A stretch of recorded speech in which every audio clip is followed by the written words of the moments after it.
Musím povedať, že ak ste nezaregistrovali, PewDiePie nedávno vypustil do sveta prostredníctvom svojho YouTube kanálu jedno zaujímavé video, ktorému sa však u nás veľa pozornosti asi nedostalo, no bolo by vhodné ho spomenúť. Aby som pravdu povedal, o chlapíkovi som vedel akurát to, že existuje, čo je celkom pekné konštatovanie vzhľadom na to, že tento legendárny YouTuber má nejakých tých 110 miliónov sledovateľov. Ale tak, nemôžem poznať všetkých. Prečo ale PewDiePie spomínam? Už preto, lebo to spomínané video bolo o Linuxe. A bolo, a zdôrazním aj je, to veľmi dobré video. A o Linuxe si musíme trošku porozprávať, lebo dôvod na to rozhodne je. A tým nemyslím fakt, že aj zo mňa sa stal priaznivec najznámejšieho tučniaka na svete. Hoci taký maličký dôvodík to je. Tým najdôležitejším je ale fakt, ak ste to nepostrehli, že v októbri tohto roku, teda roku 2025, končí životnosť Windows 10. Áno, tých desiatok, ktoré možno ešte stále používate. Osobne som vyrastal s oknami Billa Gatesa od klasických Windows 3.1, ktoré si dnešní 40-tníci určite ešte pamätajú. A tak ako väčšina, a ja som si pekne prešiel inštaláciami všetkých nasledujúcich vokien až po spomínané Windows 10.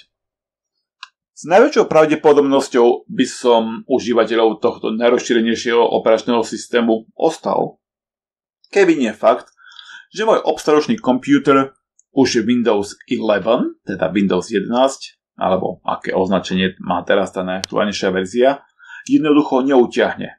Teda, utiahne, akurát s jedným podstatným zádrheľom, ktorý je však teraz zbytočne rozoberať. Tí, ktorí poznajú TPM 2.0, vedia, o čo ide.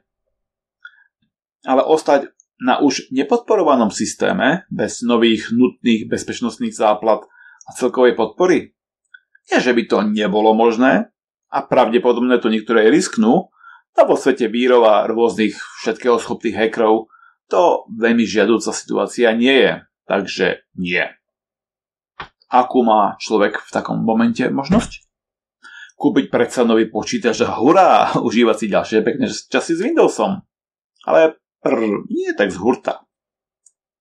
Otázka ďalšieho postupu sa totiž opiera o minimálne dva dôležité piliere, ktoré moje ďalšie smerovanie do veľkej miery ovplyvnili. Prvým pilierom bola moja nechuť vzdať sa fungujúceho starého počítača len kvôli tomu, že nespĺňa podmienky pre fungovanie nového operačného systému. Ruka v ruke s tým ide aj nemenej dôležitá otázka tzv. E-odpadu, teda elektronického odpadu, a potreby recyklácie ešte stále užitočných vecičiek, ktoré nám doma zavadzajú a plnia naše domovy. Veru ľudkovia, recyklácia má svoje miesto a je čím ďalej, tým dôležitejšia. Nie pre všetkých, to mi je jasné, lebo nezodpovedných a bezohľadných jedincov je ako keby ich zhadzovali, ale táto otázka by mala byť vlastná čo najväčšiemu počtu ľudí, ak má naša civilizácia prežiť. To je skrátka fakt. Druhým pilierom bola čoraz väčšia nechuť voči existencii pamáčika na šachovnici ovládaného rôznymi korporátnymi záujmami. Fight the power that be, ako rapovali kedysi legendárny Public Enemy, a ja nemám dôvod im v tom nedať za pravdu. Hovoríme totiž nielen o platených programoch, čo by samo o sebe nebol žiadny problém, ale hlavne o veciach ako SaaS, takzvané Software as a Service, teda rôzne predplatné, plus špehovanie zo strany Microsoftu, manipulácia zo strany algoritmov sociálnych sietí. Stačí si vybrať. Linux na druhej strane je sloboda. Nie len v tom, že systém, ktorý na svojom počítači máte, je v podstate váš a môžete ho upravovať do ľubovôle, lebo je to open source, teda program, ktorého kód je voľne prístupný a opravovateľný. S prijatím Linuxu človek robí krok aj do sveta softvéru, ktorý je poväčšinou zadarmo a open source. Budete sa diviť, ale čím som starší, tým viac považujem postoj k týmto veciam za veľmi dôležitý, priam zásadný. A to je už dostatočný dôvod na to, aby som sa začal zaujímať o pre mňa v podstate jedinú možnú alternatívu Linux. ten pre mňa nebol až takou neznámou. Keďže som chcel nášho mladíka priviesť k svetu počítačov a programovania už ako dieťa, lebo čo si budeme hovoriť, budúcnosť bude o počítačoch, programovaní a správe systémov, či sa vám to páči alebo nie. Dostal k dispozícii staré PC a na ňom Linux Mint, v tom čase, ak sa nemýlim, to bola verzia 19. A hoci pri ňom dlho nevydržal, aj vďaka tomu, že v škole fičali na Microsoft 365 a Windowsoch ako takých, Rudy Boy v tom momente objavil zárodok netušených možností. No ale späť k začiatku. Vzhľadom na skutočnosť konca životnosti Windows 10 som sa jedného pekného dňa rozhodol urobiť ten zásadný krok. Pevný disk z Windows nahradil prázdny disk, ktorý, a to v oveľa kratšom čase, než by to trvalo Microsoftovej korporátnej oblude, začal okupovať Linux Mint. Tu však musím povedať, že v tom čase som ešte mal rezervu, ktorú predstavoval jeden z mojich laptopov, na ktorom boli Windows ešte stále aktívne. Ono zase netreba sa do veci vrhať bezhlavo, to som sa už stihol naučiť a poučiť. A keďže som si na inštaláciu Linuxu popri Windowse, tzv. Dual booting, netrúfal, porešil som to takýmto spôsobom. Mimochodom, len tak pre zaujímavosť, laptop dodnes funguje momentálne s inštalovanou Linuxovou distribúciou s názvom Fedora. To len tak na okraj. Dnes sa ale pustím do ďalšieho monológu, mám pre vás kontrolnú otázku. Na čo vlastne svoj počítač z Windows využívate? Táto možno navonok stupidná otázka je však veľmi dôležitá. A v mojom prípade odpoveď na ňu mi značne uľahčila prechod z Windows na Linux. Schválne. Keď som sa jedného dňa takto zamyslel, čo všetko budem musieť obetovať, ak by som chcel prejsť na Linux, zistil som, že o veľa neprídem.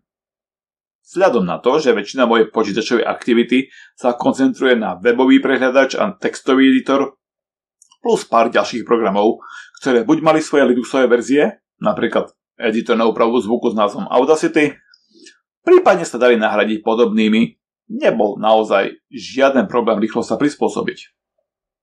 Jeden pekný citát hovorí: ak za to neplatíš, potom nie si zákazník, ale si produkt. Linux je však postavený nielen na bezplatnom modeli, hoci existujú aj jeho komerčné verzie, ale aj na filozofii open source a prevažnému odporu väčšiny tvorcov rôznych Linuxových distribúcií užívateľov špehovať či nejako manipulovať.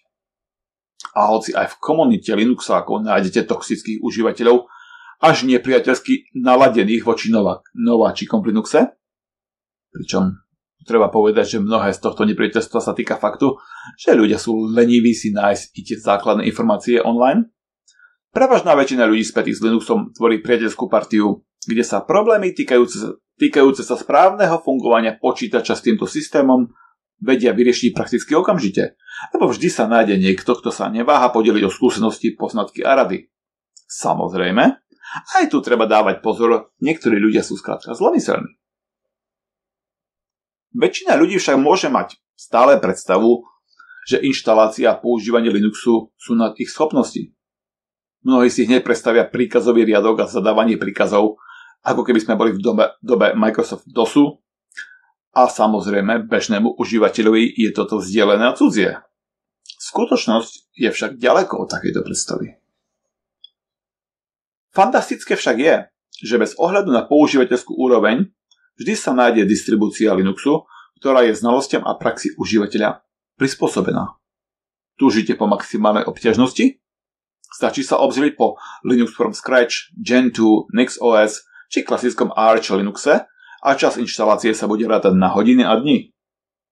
Menej zdatným, ktorí si vystačia len s úpravou vizuálu desktopu, ikon a podobných serepetičiek, lebo v tomto je Linux neprekonateľný a svoj vizuál si môžete upraviť do jedinečnej podoby, ktorú vám priaznici Windows môžu len závidieť. Možností je naozaj kopec. Od voľby mnohých nováčikov, teda Ubuntu a rôznych jeho variácií, cez OpenSUSE, Fedora, Manjaro, distribúcií sú stovky, stačí si vybrať. A potom je tu tretia kategória, do ktorej, budete sa diviť, sa neskromne radím aj ja. To znamená nainštalovať systém, do ktorého netreba veľa šprtať, prakticky vôbec, a venovať sa práci s počítačom. V mojom prípade je to Linux Mint. A to je fakt. Ak ste si mysleli, že som nejaký počítačový maniak, ktorý všetko ohľadom počítačov zvláda ľavou zadnou, pravda je úplne inde. Som len používateľ. Rovnako ako väčšina z vás. A ak dokážem Linux nainštalovať a používať ja, dokážete to aj vy. Priatelia, nastal čas na zmenu. V oblasti PC má táto zmena názov Linux. Vítajte medzi tučniakmi.